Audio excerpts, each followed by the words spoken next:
Yeah, side po.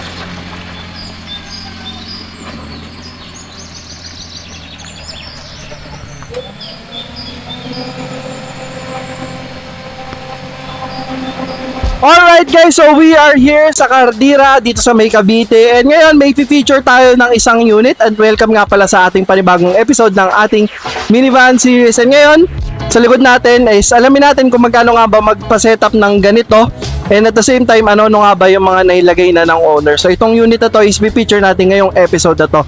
So I'm with Sir RJ. So Sir RJ, yes. Yun, kasi Sir RJ. So Sir RJ kasi siya kasi yung nagbi-build dito sa May Cavite ng ganitong mga unit, and marami siyang binibuild. So kung napanood nyo yung episode 4 ko ata, si Sir na i-feature na rin natin, and yung ngayong i-feature natin na setup is meron off-road setup. So alamin lang natin kung ano nga ba yung mga naikabit dito, and at the same time kung magkano nga ba magpagawa ng ganitong unit. Sir RJ, share mo naman sa amin magkano nga ba magpa-setup ng ganitong unit. Magandang araw sa lahat ng followers ni Ship Vlogs. Okay, so guys, itong unit na ito, this is DA17B 4x4 automatic, no? So captain seat siya. So itong unit na to, actually nasa contract price namin ito, sumabot po siya ng almost 360,000. So ano ba yung inclusions sa 360,000? So unang-una, unit. So this is 4x4. The same time, yung accessories niya, no, sa exterior, may bumper tayo, meron tayong pag frame, may pag lamp, no. So the same time, meron tayong roof rack sa taas. So actually yung roof rack natin is all the way from Digos City, no, from Mindanao. So siya yung gumagawa din nito from Digos City. Okay? So yun, yung pagdating sa gulong, ito po ay yung gulong ho natin ay 165/80 rim 13, no, size 13 siya. The same time meron tayong fender flare sa likod, no, meron tayong ladder. Actually yan yung roof rack natin. Okay, so meron din tayong rear step board sa likod kasama po nitong itong front bumper natin, no. Nga pala sir, tatanong ko lang din, ano nga bang kulay nung ganitong setup sir? And ano nga ba yung mga pintura na ginagamit nyo? Okay. Yung ginamit po nating materials sa pintura ay Anzal. So straight Anzal tayo. So ang color ho nito ay light beige. This is two-tone. So ang roofing niya is black. Okay? Sir nga pala sir, kung hindi ako nagkakamali, kasi sabi ko sa intro na off-road setup siya. So ano ba pag off-road setup? Okay, pag off-road setup kasi siya, so usually tayo, since malaki na yung ating tire, so tayo ay nagli-lift ng 2 to 3 inches. Pero yung ang prefer kasi ng ating owner nitong unit na to is up to 2 inches yung lift niya. Yes, yes po. Kaya mas maganda sir, pagka nag-lift ka, talaga mas babagay sa kanya pag nag-change tayo ng mags. Okay, kaya yung mags naman natin sir, kung makikita naman natin, premium design naman siya. So nga pala sir, bago tayo mag-proceed sa likod, I mean sa loob ninyo, ano nga bang conversion yung ginagamit ninyo? And nga pala, gusto ko rin pala may tanong kung kasama na ba sa package yung tint sa lahat ng units ninyo? Okay, yes. Yung gamit namin conversion dito, since this is 4x4, ang gamit namin is yung may secondary gearbox, or what we call baki, or famous sa tawag na baki-baki. Okay, so as you can see here, itong unit na to, may inclusion siya, nakatint. Nililibre ko na yan. So previous na yung tint na yan. Nakita ko sa post ninyo na may binibenta kayo na 200 lang, makapagpagawa ka na ng minivan. So ano yung mga inclusions dun sir?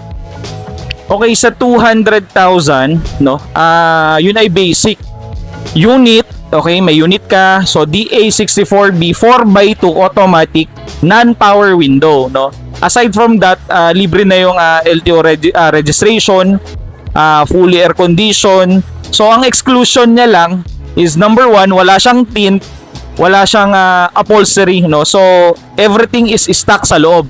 Pero ang maganda naman nun sir, so even yung dashboard, since converted siya, lahat yan sir ay kumbaga kasama na yan, sir, sa pag inaayos na natin yung dashboard niya. So, it doesn't mean na basic siya, walang kulay yung dashboard. Lahat po ay kulay. So, kung ano po yung ginagamit namin dun sa mga premium setup po natin, same din siya yung gamit natin sa pintura. Kung ansal yung gamit natin sa premium, at the same time, dito sa basic natin, sir, ansal pa rin tayo straight.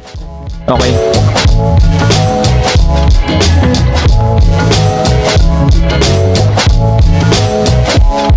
So yun guys, bali papakita naman natin yung loob. And Sir RJ, kwento mo naman kami anong meron dito sa loob. So ayan.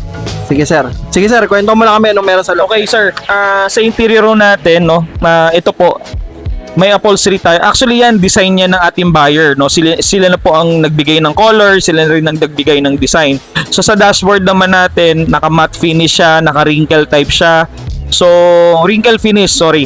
So, yung ginamit po natin na tawag dito, na head unit is 10 inches. So, ano pa rin 'yan?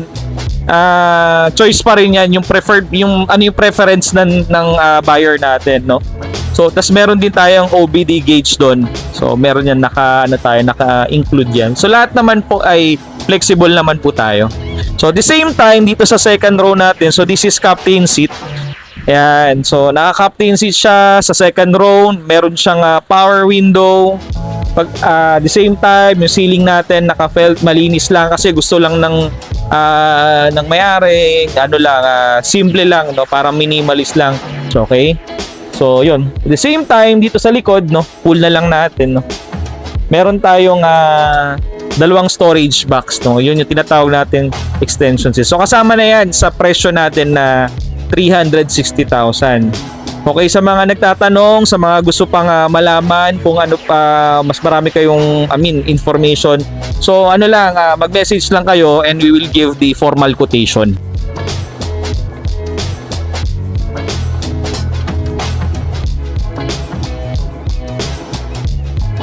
Para mga tol, para sa mga gusto magpagawa, i-invite na lang kayo ni sir kung saan ba ito napipin, and at the same time, ano nga ba yung location nila, kung saan location nila, tapos yung contact number, tapos pwede rin kayo magpa-quotation sa kanila. So sir, invite mo na sila sir.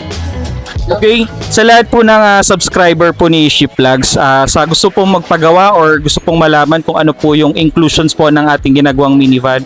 So you can message us sa aming Facebook page, Cardira Auto Trading, or the same time if you want to visit us, pin nyo lang ako sa Waze or sa Google, Cardira Auto Trading. So wasteable naman po tayo anytime.